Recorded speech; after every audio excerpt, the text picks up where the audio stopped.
کچھ وقت ایسا مل جائے تو اپنے بزرگوں کی زبانی کچھ اپنی باتیں سن لیں اور کچھ ان کی زیارت سے ہمیں خیر پہنچ جائے۔ اور یہ آپ کو معلوم ہے کہ اس مدرسے کا جلسہ جب شروع ہوتا ہے تو وہ اپنے وقت کے اوپر مکمل ہو جاتا ہے۔ یہ نشست جو آپ کی چل رہی ہے یہ انشاءاللہ 3:15 ساڑھے 3 کے اوپر مکمل ہو جائے گی۔ اور یہ بھی میں آپ کو بتا دوں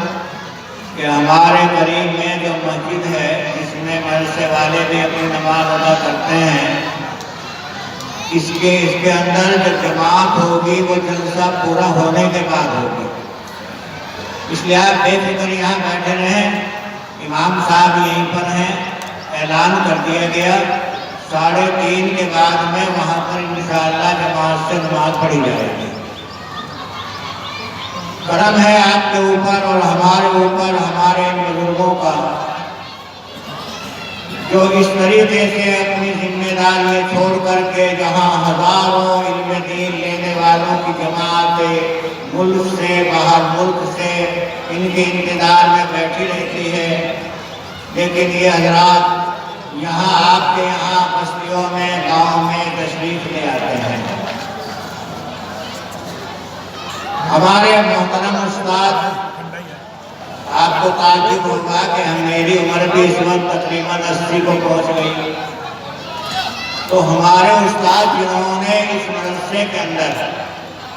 حضرت علامہ صاحب نور اللہ مرقدہ کے جلال آباد تشریف لے جانے کے بعد 2 سال تک آپ نے یہاں پڑھانے کا درس و تدریس کا کام کیا۔ اس زمانے میں ہماری ابتدائی کتابیں تھیں، شروع فارسی کی عربی کی کتابیں تھیں جس کے اسباق ہم نے آپ سے پڑھے، ابھی تک الحمدللہ وہ موجود ہیں۔ اور تعجب تو یہ ہے کہ دارالعلوم کے اندر اب بھی حدیث کی کتابیں پڑھا رہے ہیں، یہ اللہ کا کتنا بڑا کرم ہے۔ اور پھر آپ یہ سوچئے کہ وہ زبان جس زبان سے نہ معلوم لاکھوں کروڑوں دفعہ قال الرسول قال اللہ کہہ چکے ہوں، یعنی اللہ کے رسول نے یہ فرمایا، اللہ کے رسول نے یہ فرمایا، تو بھائی اس زبان کے جنتی ہونے میں کیا شبہ ہے؟ اور جب زبان جنتی ہو گئی تو پورے میں پورا بدن ہی جنتی ہو گیا۔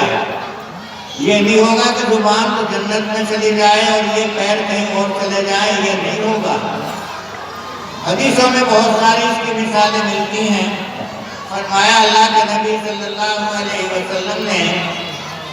وہ بچے جو بچپن میں دنیا سے رخصت ہو جاتے ہیں، انتقال کر جاتے ہیں، تو قیامت کے دن اللہ انہیں حکم دیں گے جاؤ تم جنت میں، کیونکہ دنیا میں آ کر کے انہوں نے کوئی گناہ نہیں کیا، کوئی نافرمانی نہیں کی، تو اب ان کے لیے جنت کا حکم ہو گیا۔ لیکن یہ بچے مچل جائیں گے اور کہیں گے اے اللہ ہمیں تو جنت میں بھیجا جا رہا ہے اور ہمارے ماں باپ کا کیا ہوگا؟ کیونکہ ان میں بہت سو کے ماں باپ ایسے بھی ہوں گے جو اپنے کاموں کی وجہ سے دوزخ میں جانے کے لیے حکم ہو چکا ہوگا۔ حکم ملے گا اللہ کی طرف سے تم جاؤ،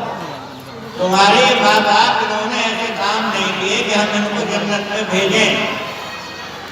تو یہ بچے کہیں گے اللہ تو ہمیں بھی ان کے ساتھ دوزخ میں بھیج دو۔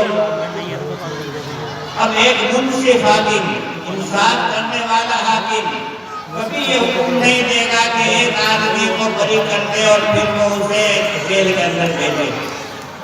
اور اللہ کا سب سے بڑا انصاف کرنے والا ہے، حاکم ہے۔ اب حکم ملے گا اچھا تمہارے ماں باپوں نے ایسا کام تو نہیں کیا کہ انہیں جنت میں بھیجیں، لیکن کیونکہ ہم تمہارے لیے جنت کا حکم کر چکے ہیں لہذا اپنے ماں باپ کی انگلی پکڑو اور ان کی انگلی پکڑ کر کے انہیں بھی جنت میں لے جاؤ۔ تو بھئی ایسے ہی ہمارے بزرگان دین علماء کرام ہمارے تو نمازوں کی زبان سے کتنے گناہ ہوتے ہیں، کہیں صبح سے شام تک ہم اس زبان سے گالیاں بکتے ہیں، کہیں صبح سے شام تک چغلیاں کرتے ہیں، غیبتیں کرتے ہیں، لیکن بھئی یہ بزرگ یہ اللہ والے لوگ جن کی زبان سے سوائے اللہ کے اور رسول کے کچھ بھی نہ نکلا ہو، تو پھر قیامت کے دن اگر ان کا دامن ہمارے ہاتھ میں آ گیا تو ہمارا بھی تو کام چل جائے گا۔ اس لیے کوشش کرو ان بزرگوں کی زیارت کرنے کی، کوشش کرو ان بزرگوں سے دعائیں لینے کی۔ یہ وقت کبھی کبھی آتا ہے، کس طریقے سے حضرات یہاں تشریف لے آئے، معذور آدمی چلے نہیں جا رہے، 90 سال کی عمر، لیکن ان کی محبت دیکھو، اس حال میں وہ آپ یہاں تشریف لے آئے۔ ہمارے دوسرے محترم حضرت مولانا محمد سکندر صاحب، جو آپ ہی کی برادری سے تعلق رکھتے ہیں، بڑی محبت رکھتے ہیں وہ آپ سے، تعلیم کے اندر یہ بھی حدیث کی کتابیں پڑھا رہے ہیں، لیکن والدین بھی چلے آئے، کیونکہ آپ کا جو وطن ہے وہ راجستھان ہے، لیکن تعلیم میں کام کر رہے ہیں، اپنا وطن یہیں بنا لیا، تو والد صاحب وہاں سے چل کر کے آ گئے، لیکن اپنے والد کو چھوڑ کر کے آپ یہاں تشریف لے آئے۔ تو خیر یہ تو چند باتیں میں آپ کے سامنے عرض کر رہا تھا۔ یہ آپ کا مدرسہ ہے، مجھے بتانے کی ضرورت نہیں کہ یہ علاقے کا سب سے پہلا مدرسہ ہے، اور اس مدرسے نے جو کچھ دیا ہے قوم کو، مسلم قوم کو، ابھی آپ دیکھ رہے تھے مولانا طریقت صاحب، انہوں نے اسی مدرسے سے فیض حاصل کیا، اسی مدرسے میں پڑھا، ان کے اساتذہ یہاں پر موجود ہیں، اور اس مجلس کے اندر بہت سارے حضرات بیٹھے ہیں۔ یہ ہمارے مولانا نثار احمد صاحب بواری سے جو یہاں تشریف لائے، یہ انہوں نے اسی مدرسے سے پڑھا۔ سینکڑوں ایسے لوگ ہوں گے جنہوں نے اس مدرسے سے فیض حاصل کیا، جو اس مجلس میں بیٹھے ہیں، اور الحمدللہ یہ آپ کا مدرسہ برابر دینی کاموں میں لگا ہوا ہے۔ تو بھئی یہ آپ کی نشر 3:30 پہ پوری ہو جائے گی، اس لیے جو حضرات ابھی تک نہیں پہنچے وہ آ جائیں، وقت کافی ہو چکا ہے۔ ہم تو یہ چاہتے تھے کہ مولانا کے دست مبارک سے بچوں کے سروں کے اوپر دستار ہو، لیکن آپ نے عذر کیا کہ والد صاحب آئے ہیں اور وہ پھر رخصت ہو جائیں گے، تو چلو اب تو آپ کے سامنے مولانا یہاں تشریف لائیں گے، لیکن دوسرے علماء یہاں پر موجود ہیں، انہی کے ہاتھوں دستار ہوگی، مدرسے کا حساب و کتاب آئے گا، یہ سب کام مدرسے کے 3:30 بجے سے پہلے ہو جانا ہے۔ ابھی ہمارے مولانا نثار احمد صاحب کے والد آئے ہیں، انہوں نے اپنے ایک ساتھی محمد یامین کو کوئی دعوت دی ہوگی، وہ بھی آئے، لیکن کچھ اپنے ساتھیوں کی طرف سے یہ 2300 روپے لے کر کے آیا۔ اللہ تعالیٰ ان کی اس امداد کو قبول فرمائے، جزائے خیر عطا فرمائے۔ اور یہ ہمارے بھائی محمد مستقیم جو مظفر نگر رہتے ہیں، چودھری عیار مرحوم، ان کے بھائی، انہوں نے بھی 500 روپے سے مدرسے کی خدمت کی ہے۔ اللہ تعالیٰ ان کی اس خدمت کو قبول فرمائے، جزائے خیر عطا فرمائے۔ ابھی کام تو اور بہت سے، میں سوچ رہا تھا کہ کچھ باتیں آپ کے رات سے کروں، لیکن مولانا کی جلدی کی وجہ سے اب مولانا آپ کے سامنے تشریف لائیں گے، اور اس کے بعد میں جو پروگرام ہوگا پھر وہ بعد میں چلتا رہے گا انشاءاللہ۔ ایک بات اور میں اپنے کام والوں کو بتلا دوں کہ ہمارا جو بینک ہے، بہتانی کا بینک، چلو کہنے سننے سے اس نے آپ کا پیمنٹ تقسیم کرنا شروع کر دیا ہے،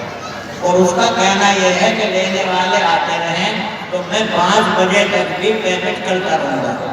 صرف آپ کے مدرسے کی وجہ سے بہت سے حضرات یہ کہہ دیتے ہیں صاحب ہم اس لیے مدرسے کی مدد نہ کر سکے کہ بینک نے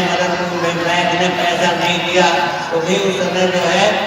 پیمنٹ شروع کر دیا ہے۔ جانے والے جا کر لے لیں اس سے پیمنٹ، اور 5 بجے تک وہ برابر آپ کا پیسہ دیتا رہے گا۔ اب حضرت تشریف لائیں گے اور اس کے بعد میں پھر انشاءاللہ دوسرا پروگرام آئے گا۔